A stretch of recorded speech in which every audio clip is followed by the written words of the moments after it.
جنرال خوشحال سادات د افغانستان د اسلامي امارت په ملاتړ میدان ته راودانګل.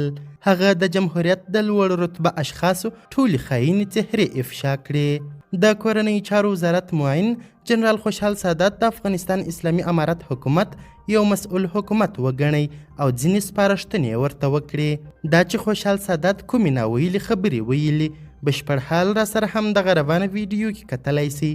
سلامونه قدرمنو لیدونکو، مشال پریس یوټیوب چینل ته مو هرکلی کوم. زه چې ګورم یو یم د رحم او د احترام او دغه قابل نه دي. د کابل کې چې فعلا ژوندي پرېښي دي د طالبانو، همدا یم ولا ډېره د چا خبره د دی ډېر هغه ښودلی دی چې شفقت ښودلی دی ژوندي پرېښي دي، که نه دی د احترام وړ نه دي. باور وکړه چې د دونه ظلمونه کړي دي، کورونه یې د خلکو چور کړل، ځمکې یې چور کړلې. ډېر زه چې د کورنۍ چارو وزارت کې یم، ځکه وزارت داخله ډېر د دودونه هم ډېر دغه مهم ځایونه کې ولس سره سروکار ډېر دی. که فکر وکړئ د حوزات دي، امنیتي جنایان دي، سرحدونه دي، ګمرکات دي، همداسې دغه هم پکې دي، دا څه ورته وایي پاسپورټ ریاست دی او دا نور موضوعات پکې دي. نو ډېر یو لوی پراخه ادارات لري په دې کې، او دا ټول چورو چپاول وایي. همداسې کس به و چې په دې شارنو کې 10 کاله منظم امیر د حوزې و سړی خو رشته که زه راشه جنرال شه دغه شه، نه دا شارنو امیر د حوزې دا کوم ټولۍ قمندان د ټولۍ د شارنو نه نور هېڅ شی نه غواړم.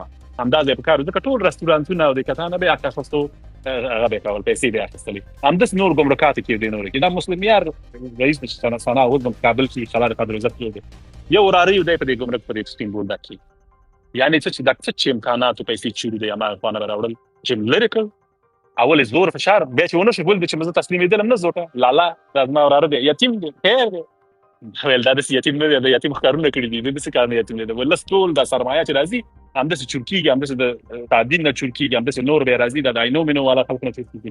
د ګمرکاتو نه هرات کې عین شکل د اسماعیل خان او د دې نفر دغه څه نوم یې د رئیس د شورا چې برېټو کاروانو کامرانو چې او کامران ځای مشرقي دي، همداسې شمال دی، همداسې د امان الله ګذر ورور پکې ناست قمندان ټولۍ شرابونه یو کانتینر شراب په ترکمنستان کې ازبکستان نه ټول باندې کابل تقسیمېدل. اوای د دې طرف ته استاد تا یو کانتینر راوړ، یو کانتینر دغه راوړل، امان الله ګذر راوړل.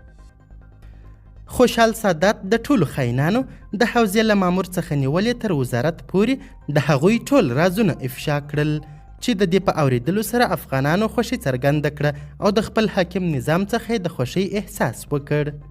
قدرمنو لیدونکو، د ویډیو له کتلو مو نړۍ مننه. د لا زیاتو او نورو لحظه پر لحظه خبرې مطالبو لپاره زموږ همدغه مشال پریس یوټیوب چینل سبسکرایب کړي. تر بیا او بلې ویډیو ښه وخت ښې چارې، د الله په امان.